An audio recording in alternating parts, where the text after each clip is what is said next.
Salam alaikum, bonjour tout le monde, j'espère que vous allez bien. Alors en cette période de confinement, j'ai pensé à mettre sur ma chaîne, parce que j'ai une chaîne destinée aux gens qui aiment fabriquer les accessoires manuellement. Alors en cette période de confinement, j'ai pensé à mettre sur ma chaîne des présentations de certains produits d'assurance, puisque l'assurance c'est mon métier. Et en premier lieu, j'ai pensé à l'assurance maladie, qu'on va aujourd'hui, Inch'Allah, la voir ensemble. Je vais essayer de la vulgariser, de banaliser pour que tout le monde puisse avoir l'information. La présentation sera scindée en 3 vidéos. En première partie, on va voir l'incapacité et l'invalidité. Puis la deuxième vidéo sera destinée au décès et maladie. Et la dernière sera destinée à la tarification et la gestion sinistre. Alors, c'est quoi les deux garanties, incapacité et invalidité? Ce sont des prestations financières destinées à compenser partiellement la perte de salaire due à l'arrêt du travail. Elles sont versées par l'assurance maladie et peuvent être éventuellement complétées par des prestations versées par la CNSS. C'est-à-dire quoi? Alors, فاش يكون عندنا un adhérent suite à une maladie ou là un accident qui n'est pas un accident du travail.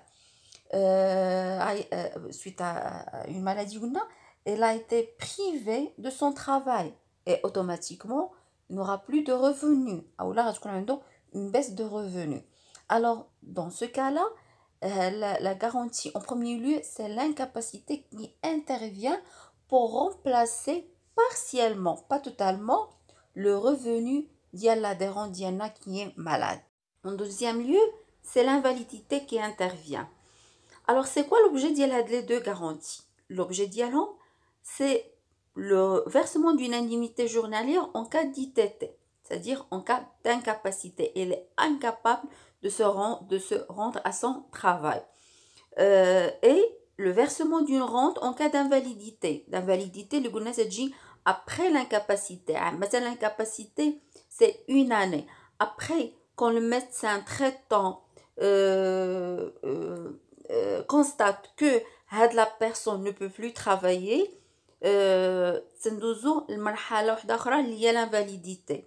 Ou la constatation تكون par un taux d'IPP اللي غادي نشوفو après.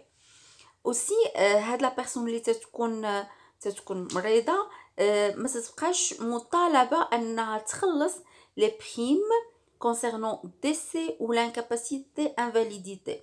après غادي نشوفوا comment on calcule les primes ونعرفوا بان chaque garantie عندها une prime ديالها. alors la personne فاش تكون مريضه incapable de se rendre au travail, déclarée invalide, ما تيبقاش مطالب انه يخلص la prime concernant le décès ou l'incapacité invalidité.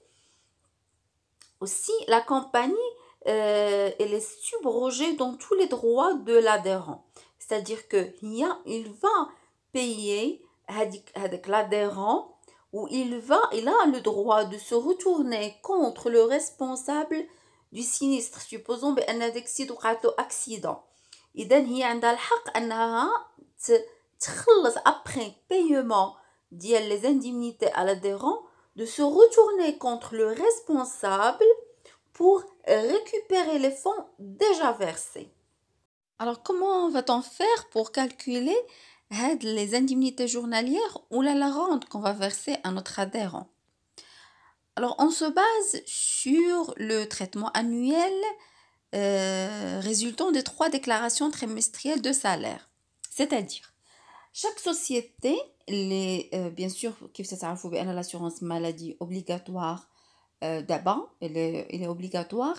Les sociétés créées avant 2005, les canaux chez des compagnies d'assurance, les compagnies d'assurance, les sociétés créées après 2005 ضروري خاص يكون عندهم l'assurance maladie obligatoire اللي تنعرفوها sous le nom ديال l'AMO. alors ces sociétés Alors, ces sociétés, chaque fin de trimestre, ils doivent obligatoirement envoyer à la compagnie une liste qui comprend les noms des adhérents, les bénéficiaires. Les bénéficiaires, c'est les conjoints et les enfants. Et le salaire de l'adhérent. Le salaire, c'est le salaire brut et les autres rémunérations, primes, gratifications, à l'exclusion des allocations familiales et les avantages en nature. Ils sont envoyés les compagnies d'assurance. La compagnie d'assurance se base sur cette liste pour déterminer les indemnités journalières ou la rente à servir à l'adhérent en cas d'incapacité et d'invalidité. Alors, pour récapituler, un adhérent par suite de maladie ou accident qui n'est pas accident de travail, à l'exclusion de la maternité qui a un autre traitement, se trouve dans l'impossibilité physique totale constatée bien sûr médicalement de continuer ou de reprendre son travail. Elle est dit en état d'incapacité temporelle totale du travail. D'accord? Et donc, comment fait-on pour calculer l'ITT ou les indemnités journalières? ندوز الكالكول خصنا نعرفو بان لا غارونتي انكاباسيتي دائما وابدا غتلقاو فيها اون فرانشيز لا فرانشيز اون نومبر دو جور كيف تعرفوا لا فرانشيز فاري من برانش برانش كاين دي برانش تيكون فيهم دي سوم دارجون كاين دي برانش تكون اون نومبر دو جور كاين اللي تيكون فيهم لي دو هنا في لانكاباسيتي غنلقاوها اون نومبر دو جور لا بلوبار دي فوا تلقاو ان موا on peut trouver plus mais انا les contrats اللي شفتهم عامه c'est un mois. Alors il faut tout d'abord supprimer ou نحيدو هذوك les 30 jours عاد l'adhérent يبدا يتخلص. Supposons que le médecin lui a prescrit un arrêt de 2 mois. Premier mois ما غاديش يتخلص فيه ما غيتخلص حتى le deuxième mois. L'adhérent aura 50% du salaire quotidien tant qu'il est incapable de reprendre son travail. Et l'indemnité cesse d'être due dans tous les cas à la date d'attribution de la rente d'invalidité ou si l'adhérent قدر يرجع لخدمته. إذن pour calculer le salaire ou l'indemnité journalière, c'est le salaire annuel déjà communiqué par la société à la compagnie d'assurance, les déclarations de salaire chaque trimestre. Alors, tiers de les 4 trimestres, les juste avant l'arrêt en maladie de l'adhérent, le montant il est divisé par 365 pour déterminer le salaire d'une journée et multiplié par 50%. Les indemnités journalières en cas d'incapacité, c'est 50% le salaire. La durée de la franchise est 30 jours, si tu as 30 jours, ça serait un peu plus. Ou les indemnités journalières pour une période d'une année, les conditions particulières. Après, il est l'invalidité. Bien sûr, suite constatation du médecin. Il a bras, alors maintenant, on va voir le mode de calcul de l'invalidité. Alors, lorsque l'adhérent prouve que sa capacité de tirer un revenu d'une profession est réduite définitivement de moins 66%, une rente lui est versée par trimestre échu jusqu'à la date de mise à la retraite. C'est-à-dire que la personne qui est avant incapable de se rendre au travail, quand a un état d'incapacité, le médecin traitant d'IALHA a constaté qu'il a une réduction de la capacité physique d'IALHA de 66% ou plus. La personne,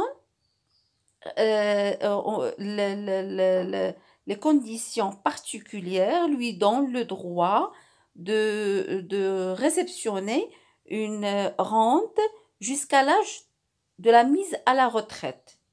La rente, comment elle est calculée? Alors, c'est 40% من le salaire annuel ديالتها. Alors, on va prendre l'exemple d'un salarié qui touche un salaire annuel de 40 000 dirhams.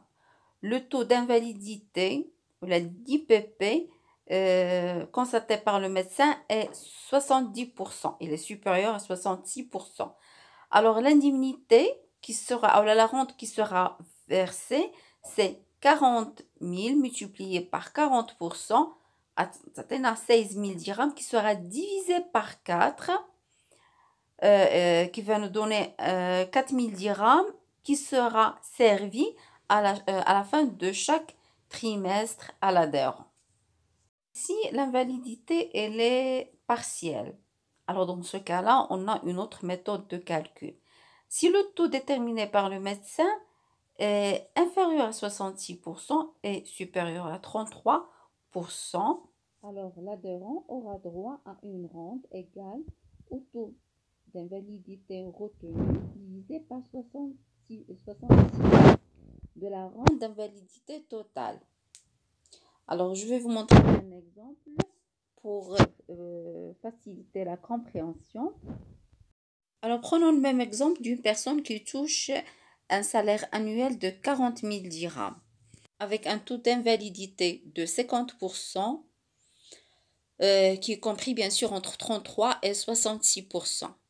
En ardo 40 000 dirhams, le salaire annuel d'Yalon, on va le multiplier par 40%, la règle de l'invalidité totale. On aura la somme de 16 000 dirhams. Avec 16 000 dirhams, on va la multiplier par 50 divisé par 66. 50, c'est le taux d'invalidité qui est partiel, divisé par le taux de l'invalidité totale. On aura la somme de 12 000 dirhams. Avec 12 000 dirhams, on va la diviser par 4.